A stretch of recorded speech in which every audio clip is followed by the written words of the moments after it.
Ce jour-là a été une nouvelle naissance pour moi.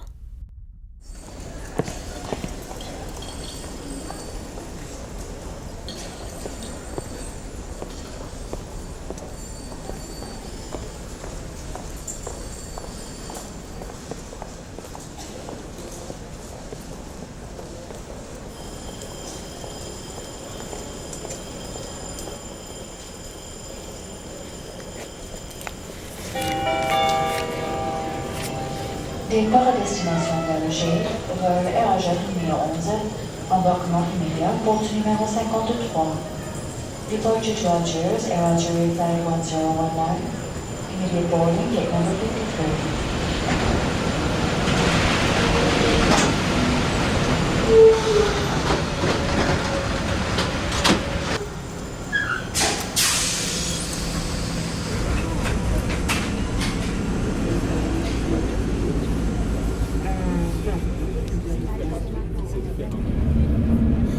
Quand mon médecin est rentré en contact avec l'hôpital à Paris et mon voyage a été confirmé, je savais que je ne reviendrai plus jamais.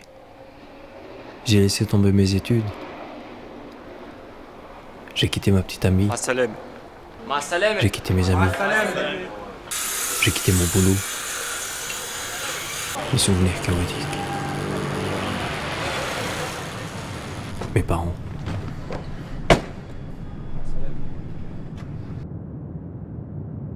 Beyrouth.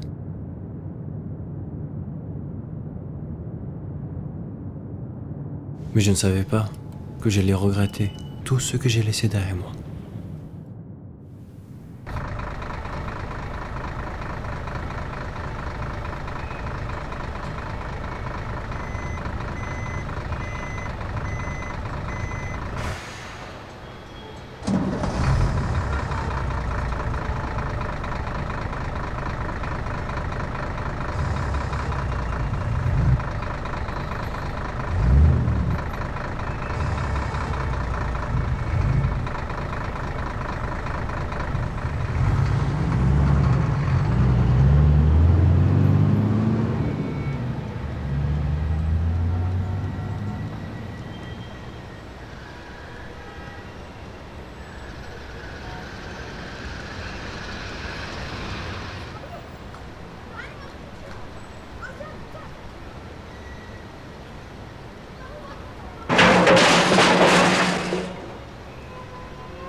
الو؟ ايه ماما؟ لا حبيبتي هلا بعدني فايق، شو في خير؟ شو؟ شو عم تحكي؟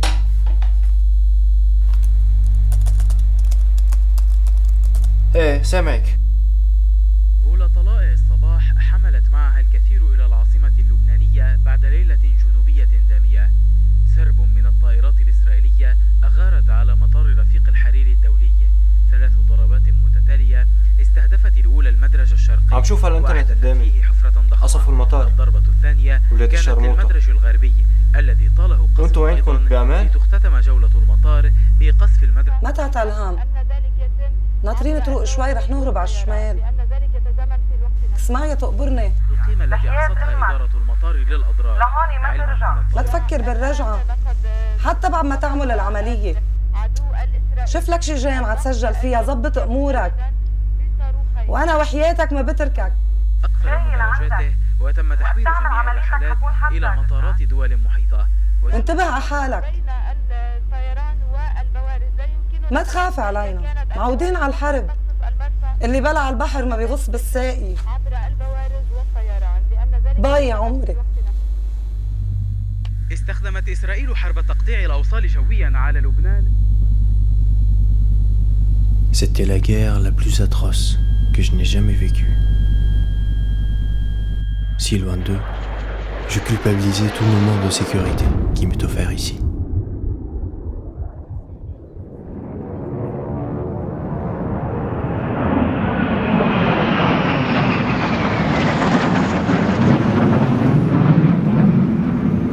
Et pendant qu'on exhibait l'arsenal aérien pour le 14 juillet, des appareils similaires jonchaient le sol de Beyrouth.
Je n'avais rien à faire ici.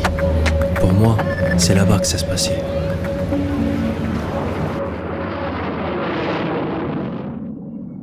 الو الو ايه بابا مش عم بسمعك. الو الو يلعن.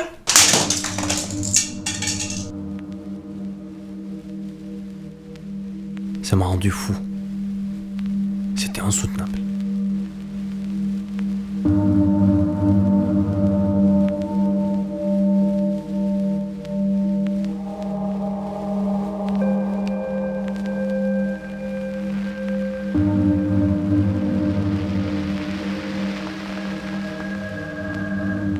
Je voulais y retourner, vivre la guerre avec eux.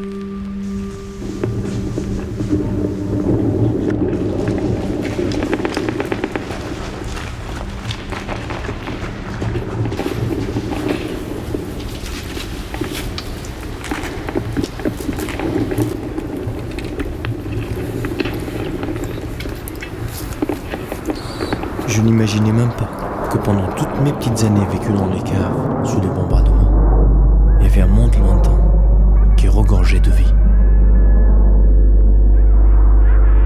Je trouvais ça drôle, pour ne pas dire injuste.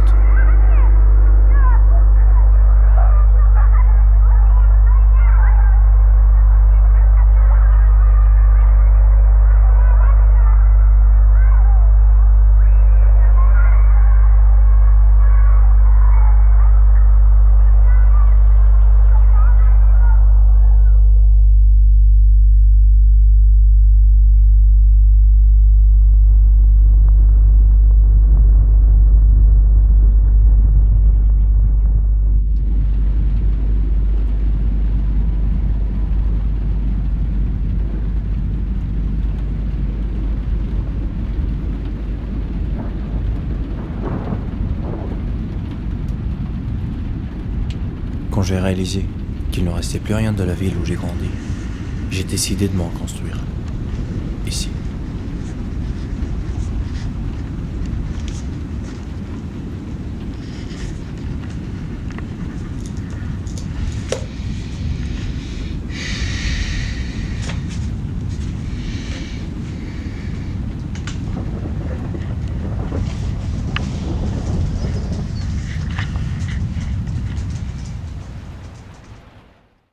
Donc, au fond, ce qui caractérise l'opposition entre documentaire et journalisme, c'est que le journalisme s'intéresse aux faits, aux événements du jour qui sont marqués par l'infraction à l'ordre existant et qui soulèvent des problèmes de violence géopolitique, de tsunamis, de tremblements de terre, d'inondations, que sais-je encore, alors que le documentaire s'intéresse aux processus dans leur durée propre, qui n'a absolument rien à voir avec la journée, le journal, le quotidien. Autrement dit, le cinéaste doit documenter son approche pour couvrir le processus et non pas... Et c'est là qu'on s'est rencontrés. Exactement.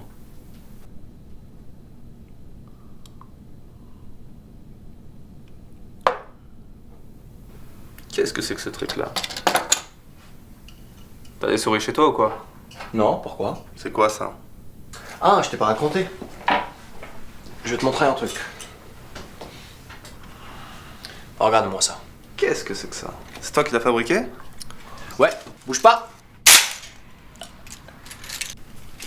C'est une mitrailleuse Maxim. Maxime? Et un Maxim. C'est lui qui a breveté le piège à souris que t'as dans la main. Il a inventé la première mitrailleuse de guerre qui porte son nom. Belle coïncidence. J'ai un projet en tête. Il est assez compliqué et je voudrais bien que tu en fasses partie. C'est quoi ton projet? C'est un voyage. Un voyage aux confins de l'esprit H. H. Humain. Alors c'est ça ce que tu veux exactement. Ok. Ok.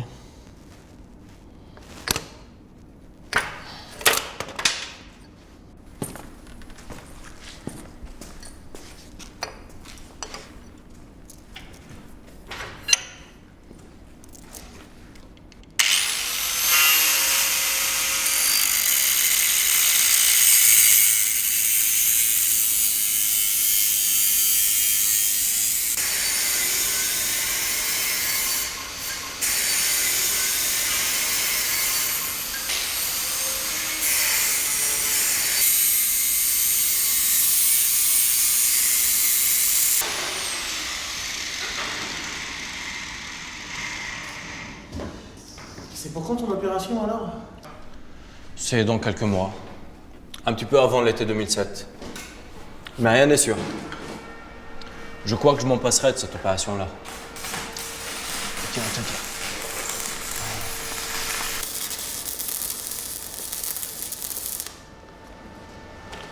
Et c'est quoi exactement qu'on va te faire alors? Ils veulent lui enlever les débris qui lui restent dans le corps. Un truc de ce genre, quoi. Des débris métalliques? Ouais.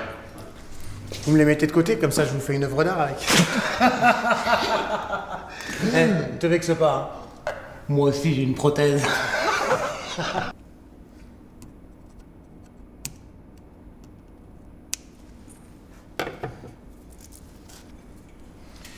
Et voilà, une belle bombe à sous-munitions. Ça te plaît? Putain, on dirait une vraie. C'est bon. Normalement, t'as pas le temps à la contempler entre tes mains. Il t'a eu, mais grave, mec. Et Tchadi, t'en fais bon usage, hein, surtout. Hé, bordel, quand même. T'as pas à me le rappeler. On est des adultes. Ouais, mais je veux pas de problème. T'inquiète pas. D'ailleurs, je peux revenir filmer un truc avec cet étau? Tu viens quand tu veux. Eh ben, merci. Oh, il est con, il a pas trouvé. Et au moment où je dépose le film, il me sort 100 € et il me dit tu t'arranges avec ça. T'imagines? Pour 2 semaines de travail sur son montage là. Pff.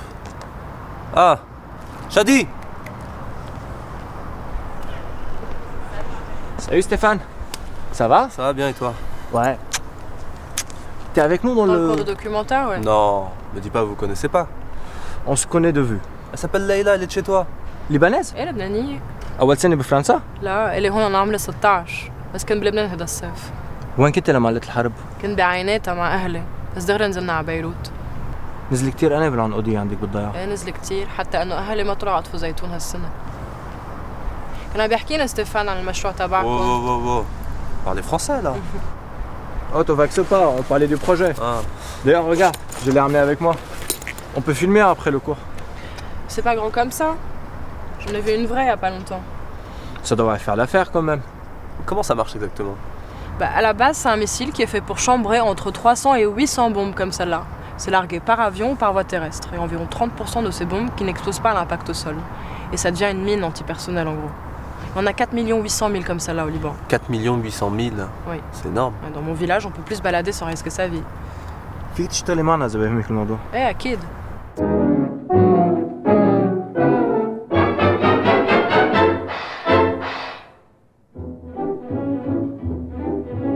Oggi che magnifica giornata, che giornata di felicità.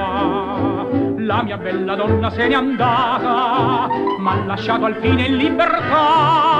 Son padrone ancor della mia vita e goderla voglio sempre più. Ella m'ha giurato nel partir che non sarebbe ritornata mai più. Vivere senza malinconia,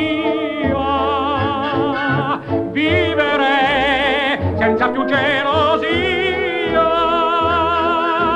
senza rimpianti, senza mai più conoscere cos'è l'amore, cogliere il più bel fiore, goder la vita e far tacere il cuore, ridere sempre così giocondo,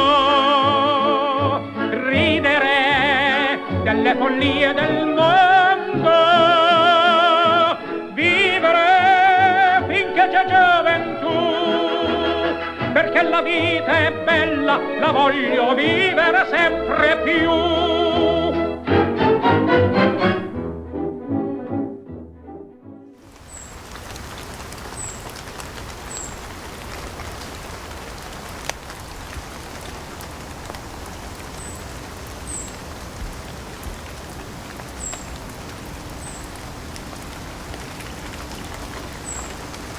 صار لي زمان ما حكيت مع أهلي. أنا صار لي زمان ما شفتهم. قد صار لك؟ سنتين.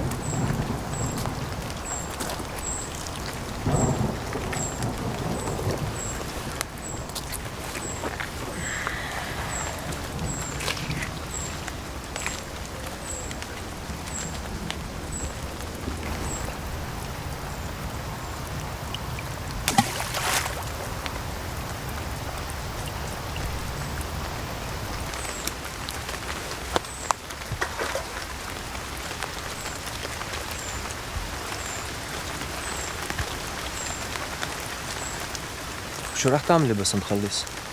راجعة على لبنان. رجع؟ ايه أكيد. ما يكتبي هون؟ ليش بدي أبقى هون؟ صار لي زمان كتير هون. بكفي. الدنيا خابصة بلبنان، شوي رجع. خابصة من زمان. وانت شو بدك تعمل؟ ما بعرف. تصور حابة هون.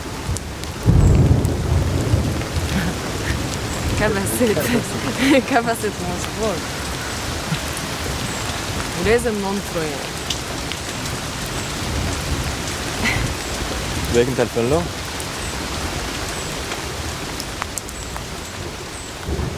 وينه؟ على الطريق. طيب ما يتلفن. بدنا نترك كل الوقت.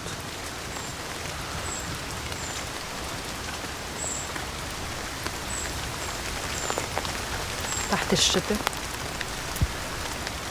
تحت الشتاء. بدك تنزل تسبحي؟ يلا. لا نسيت بالي قبل.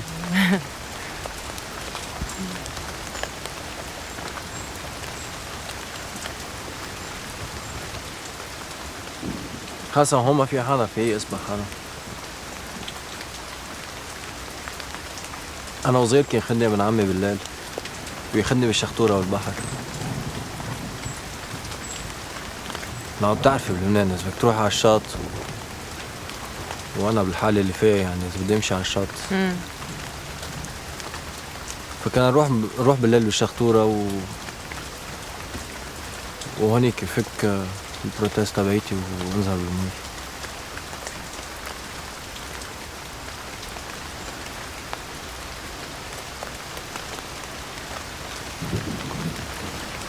شايف انك مشتاق للبنان؟ ما كتير او بالاحلى ما لازم يشتاق له.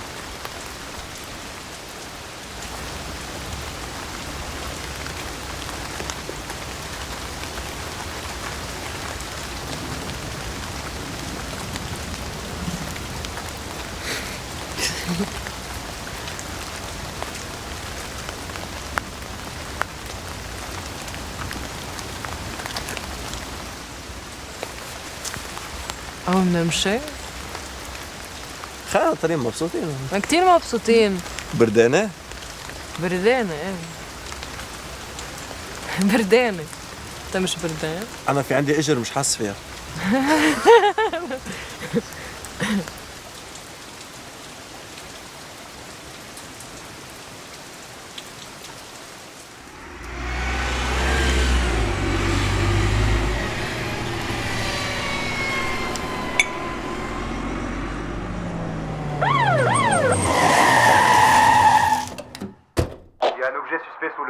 Police nationale. Qu'est-ce que vous filmez là?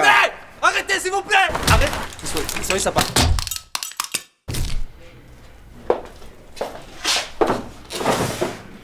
Heureusement qu'on a réussi à régler cette affaire rapidement. Sinon, on aurait été obligé de vous garder ici toute la nuit. Signature s'il vous plaît.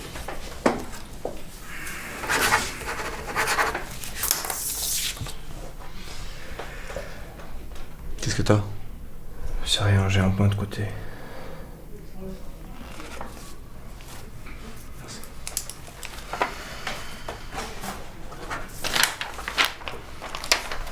Ah, le Liban. C'est une pure merveille, votre pays. C'est dommage tout ce qui se passe là-bas. D'ailleurs, j'adore la cuisine libanaise. Je me demande qu'est-ce qu'on peut faire pour ce pays, à part aimer sa cuisine.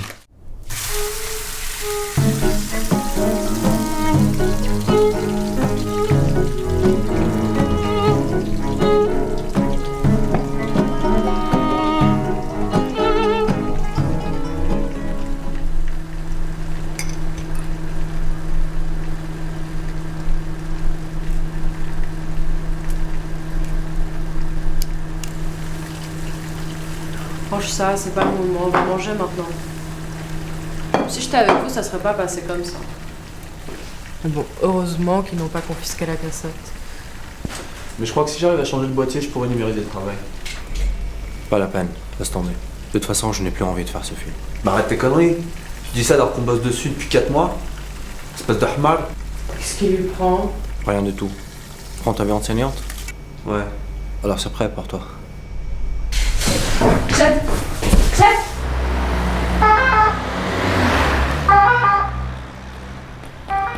Attends-moi! Parlez-moi. Ne fermez pas les yeux. Questo fumo è terza scappato che aveva perso thorax. Il faut absolument faire un drainage thoracique en urgence.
Attention au décompte final. 10, 9, 8, 7, 6, 5, 4, 3, 2, unité, allumage.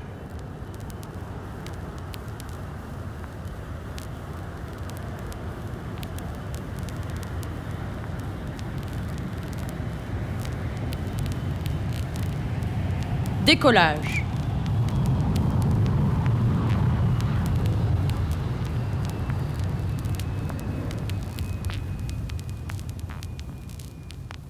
Bienvenue à bord du voyage 10452 à destination de l'esprit humain.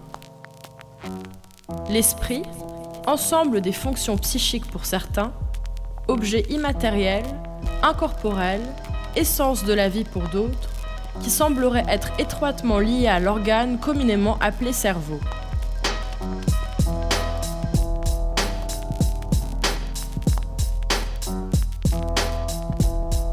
Réseau électrochimique complexe, composé de milliards de cellules transmettant et recevant l'influx nerveux. Présent chez les animaux dotés d'un système nerveux centralisé, demeurant sur la planète bleue. Garant de la survie et du bon fonctionnement de l'organisme dont il fait partie, le cerveau recueille et traite les informations provenant de l'environnement via les récepteurs que sont les organes sensoriels, en répondant au mieux aux différents besoins inhérents à la vie. Cela en répartissant les tâches sur les différentes zones qui le composent, des amas de neurones reliés entre eux par des fibres nerveuses. Les axones. Un neurone, ou cellule nerveuse, est l'unité fonctionnelle du système nerveux. Reliés entre eux par les axones sur lesquels se trouvent les synapses, les neurones forment un réseau extrêmement plastique, dynamique et en perpétuelle reconfiguration pour s'adapter aux stimuli extérieurs. Les neurones miroirs constituent une classe particulière de neurones, initialement identifiés dans le cortex prémoteur ventral du singe macaque rhésus. Ils réagissent pendant que l'animal effectue une action ou quand il observe un autre animal, en particulier de son espèce, effectuer la même action. Voici une petite expérience.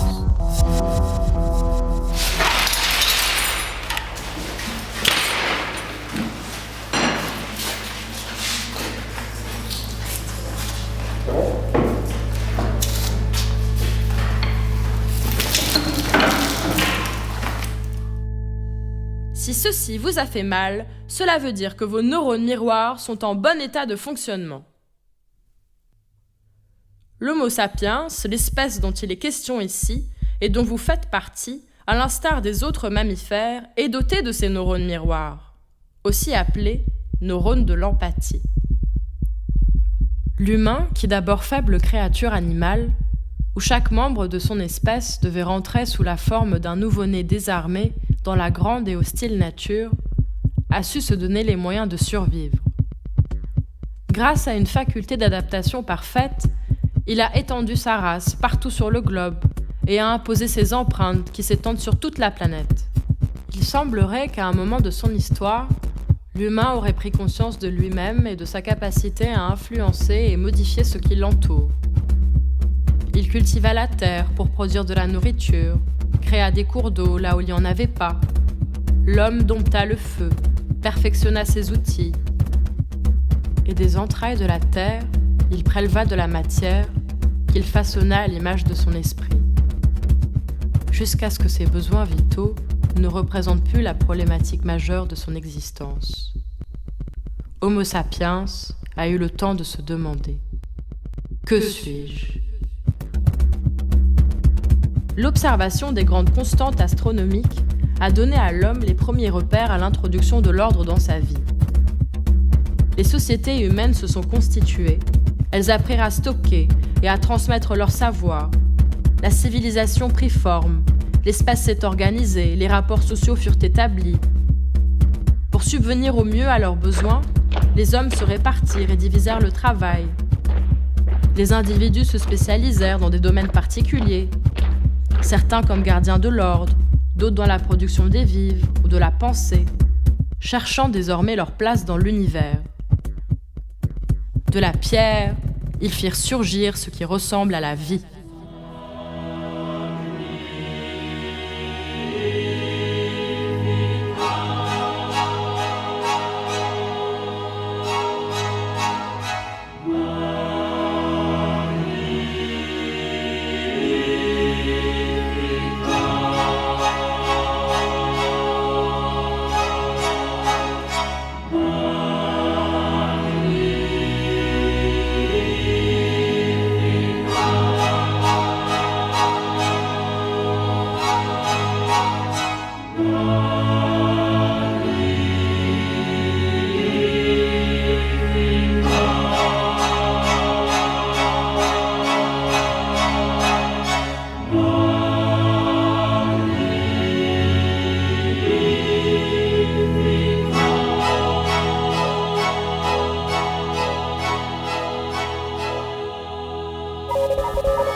Riche d'expériences et de techniques, l'humanité s'affaira à la réalisation d'un monde à son image, de plus en plus exigeant avec son environnement. Bien décidé à se débarrasser de tout ce qui pourrait gêner son confort, tout ce qui pourrait entraver son bonheur, l'homme inventa les outils les plus sophistiqués pour améliorer ses conditions de vie et celles de ses confrères, dont le piège à souris. Dominant désormais son environnement, l'homme n'a devant soi d'adversaire sérieux que lui-même. La lutte intraspécifique directe, la lutte à mort, devient dès lors l'un des principaux facteurs de sélection dans l'espèce humaine. Facteur pour lequel il consacra tout son potentiel et son énergie. Hiram Maxim, l'inventeur du piège à souris, a trouvé une idée ingénieuse. En dotant un fusil d'une culasse et d'un canot mobile qui exploite la force du recul produite par l'explosion d'une cartouche pour charger la suivante, permettant à ce cycle de se répéter indéfiniment, il créa ainsi la première mitrailleuse de guerre automatique. Très à la mode dès le conflit russo-japonais de 1904, la mitrailleuse Maxim et sa descendance ne quittèrent plus jamais les champs de bataille en détrônant pour de bon la mitrailleuse Gatling. Richard Jordan Gatling, médecin, diplômé de Ohio Medical College, ne pratiqua jamais la médecine, trouvant un moyen plus efficace de réduire le nombre de blessés durant les guerres en créant sa mitrailleuse semi-automatique à manivelle. Dans le questionnement de l'humanité sur son identité absolue, la philosophie et la science partageaient les mêmes buts, qui se ramenaient, selon les mots de Platon, à la contemplation de la vérité. Elles partageaient aussi leur méthode d'exploration du réel, où se combinait l'observation et l'interprétation rationnelle des faits observés. Ce mariage heureux dura plusieurs siècles, jusqu'à ce que les révolutions idéologiques et technologiques introduisent de nouvelles méthodologies et le besoin d'une spécialisation plus poussée. Incapables de concilier des divergences croissantes dans leurs perspectives et dans leurs méthodes, philosophie et science se séparèrent, déchirant ce qui avait été l'objet commun de leurs recherches. L'homme. Philosophes et théologiens emportèrent avec eux l'esprit et l'âme. Les hommes de science se réservèrent la matière et le corps. L'accroissement considérable des sociétés humaines et l'émergence d'idéaux et de valeurs de plus en plus nombreux et différents et le besoin irrépressible en chacun de convaincre les autres de sa sagesse, les individus développèrent des arguments éclatants pour prendre part à ce débat. Werner von Braun réalisa des progrès considérables dans le domaine de l'aéronautique. Il conçoit d'abord, pour le national-socialisme allemand, le premier missile balistique de l'histoire. Après la Seconde Guerre mondiale, il mit ses compétences à la disposition de l'administration nationale de l'aéronautique et de l'espace américaine, contribuant ainsi à l'un des grands rêves de l'homme, la conquête de l'univers.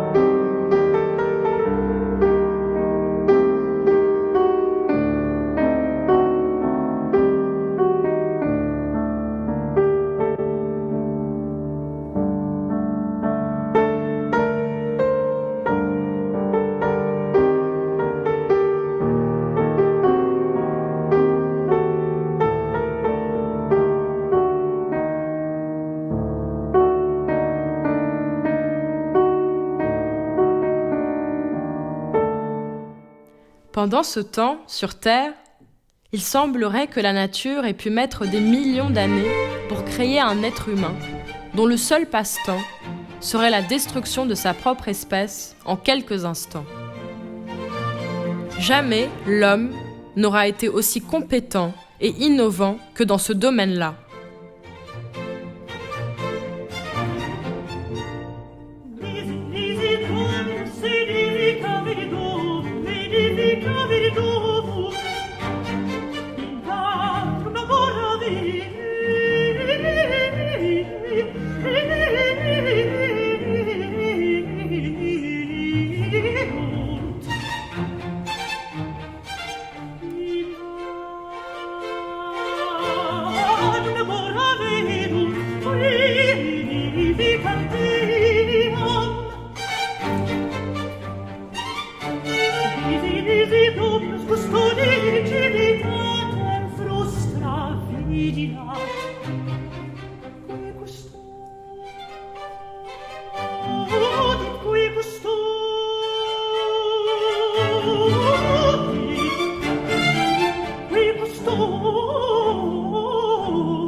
In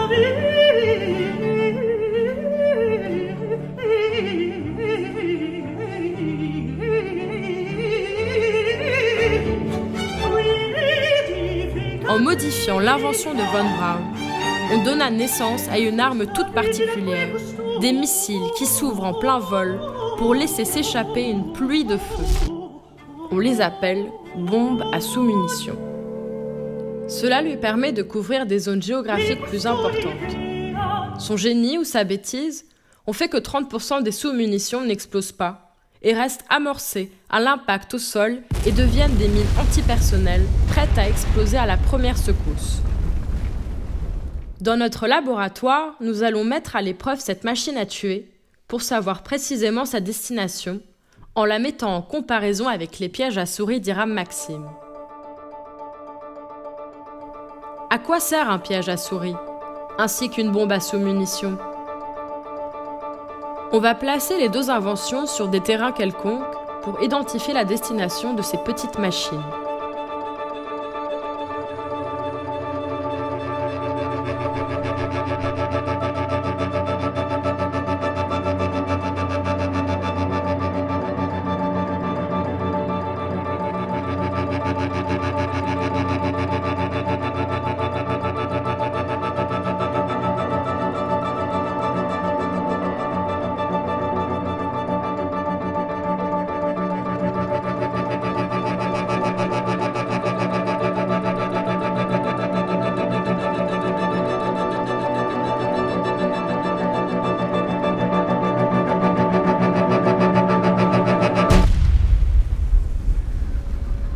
Ayant 98% de ses victimes dans les rangs des civils et rendant les zones attaquées extrêmement dangereuses pour l'humain, cela en fait l'arme de la terreur par excellence. Le rat, l'animal à qui on a déclaré la guerre depuis des décennies, vient là nous aider à se débarrasser des détritus de nos propres conflits. Trop léger pour déclencher l'amorce d'une mine et doté d'un odorat très perfectionné, ce petit animal, une fois entraîné, devient une vraie machine à détecter les mines antipersonnelles et les engins explosifs. Semé par l'homme, pour l'homme, dans les coins oubliés du monde. Après les guerres de frappe chirurgicale, l'humanité entreprend les guerres d'aseptisation. Comment en sont-ils arrivés là ? En s'exposant continuellement aux images de sa propre folie, l'Homo sapiens entame méthodiquement l'anéantissement de sa capacité à ressentir les émotions d'autrui.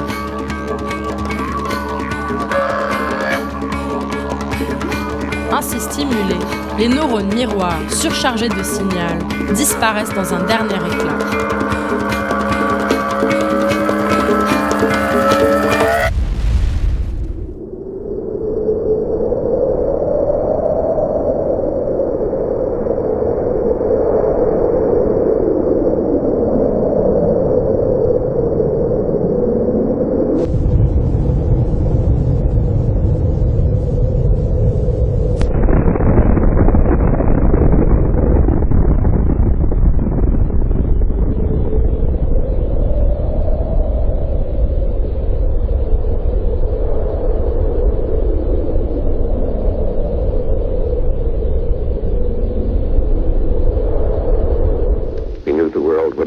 Same.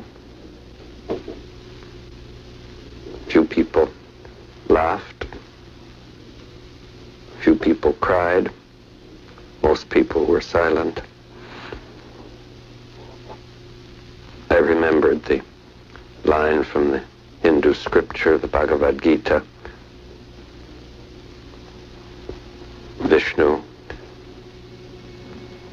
is trying to persuade the prince that he should do his duty, and to impress him takes on his multi-armed form and says, "Now I am become death, the destroyer of worlds." I suppose we all thought that one way or another. Nous, peuple du monde, gouvernés par la peur, nous n'avons pas le droit au luxe de la naïveté. Notre devoir est la lucidité. Parce qu'après tout, il s'agit de nous, de nos vies, de celles de nos enfants, et de toute forme de vie à qui nous déléguerons le règne sur cette planète.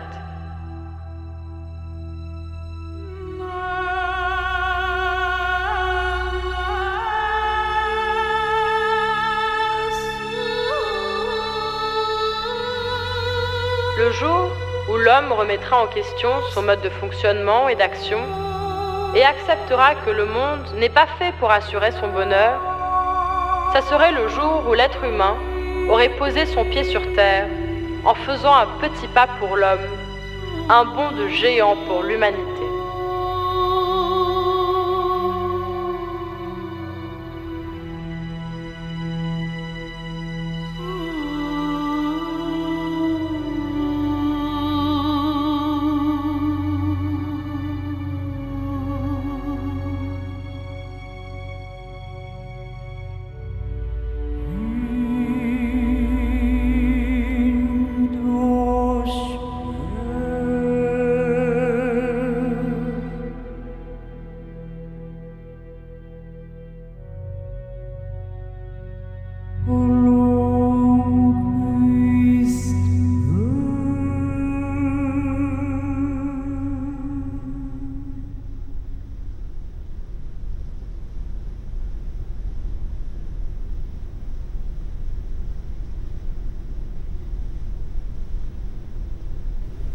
Bon.